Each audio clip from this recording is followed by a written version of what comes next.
আমি ক্যাম্পাসে যেখানে যাই সেখানে দেখি আমার পায়ের নিচে লিফলেট পড়ে আছে। হল গেটে যখন আসি আমার লিফলেট দিয়ে আমার হল গেট ভরে গেছে, আমার রুমে রুমে লিফলেট দিয়ে ভরে গেছে। আমি আসলে ক্যাম্পাসের পরিবেশ রক্ষা করার স্বার্থে, ক্যাম্পাসের সৌন্দর্য যেন নষ্ট না হয় সেই স্বার্থে আমি আমার নির্বাচনী প্রচারণায় কোনো লিফলেট পোস্টার প্রিন্ট করবো না এবং সম্পূর্ণ সোশ্যাল মিডিয়া প্ল্যাটফর্ম ব্যবহার করে আমি আমার প্রচারণা চালাবো। সো আপনারা ইতিমধ্যেই জানেন যে ঢাকা বিশ্ববিদ্যালয়ের কেন্দ্রীয় সংসদে প্রায় 471 জন পদপ্রার্থী এবং আমার হলে প্রায় 75 জন পদপ্রার্থী। যদি আমি আমার হলের কথা কল্পনা করি তাহলে কিন্তু আমার হলে একজন ভোটারকে প্রায় 550 মতো লিফলেটের সম্মুখীন হতে হচ্ছে।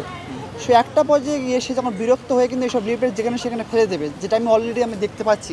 আমি ক্যাম্পাসে যেখানে যাই সেখানে দেখি আমার পায়ের নিচে লিফলেট পড়ে আছে। আমার হলের অবস্থাটা তেমনই। আমি হল গেটে যখন আসি আমার লিফলেট দিয়ে আমার হল গেট ভরে গেছে, আমার রুমে রুমে লিফলেট দিয়ে ভরে গেছে। তো এক্ষেত্রে যেটা হবে কি, ক্যাম্পাসের পরিবেশটা ক্ষুণ্ণ হচ্ছে, ক্যাম্পাসের সৌন্দর্যটা নষ্ট হচ্ছে। আর বলি যে আমার ঢাকা শহরের যে পয় নিষ্কাশন ব্যবস্থা এটা কিন্তু খুব একটা ভালো না, কারণ একটু বৃষ্টি হলে কিন্তু আমাদের কিন্তু ক্যাম্পাস কিন্তু মিনি সেন্ট মার্টিনের মতো হয়ে যায়। তো সেক্ষেত্রে যদি এইসব হিউজ পরিমাণ যদি সব যদি পোস্টার ব্যানার যদি আমাদের ড্রেনে গিয়ে পৌঁছায় তাহলে কিন্তু পানিটা ভালোভাবে নিষ্কাশন হবে না, এর ফলে জলাবদ্ধতার সৃষ্টি হবে।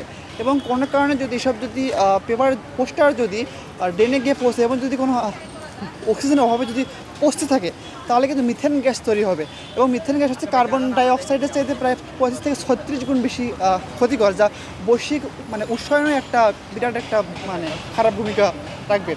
আর আপনি আরও জেনে অবাক হবেন যে পৃথিবীতে প্রায় শুধুমাত্র কাগজ তৈরি করার জন্য 40 কোটি গাছ কাটা হয়, যা পৃথিবীতে মোট গাছ কাটার 35%। সো আমার এই প্রচারণার মাধ্যমে হয়তো বা আমি এই গাছ কাটাকে কন্ট্রোল করতে পারবো না, কিন্তু আমি যে কাগজটা ব্যবহার করে আমি আমার লিফলেটটা আমি ছাপাবো, আমি চাই আমার ওই কাগজটা দিয়ে আমার সাথে আরও গুরুত্বপূর্ণ কোনো কাজে সেটা ইউজ হোক। যেমন এটা হতে পারে কারো রিসার্চ আর্টিকেল বা কোনো বই পুস্তক। আমরা হচ্ছে ডিজিটাল যুগের মানুষ, আমরা কিন্তু অ্যানালগ যুগ থেকে অনেক আগেই বেরিয়ে এসেছি। আমাদের সবার সামনে এখন ল্যাপটপ ফোন আছে।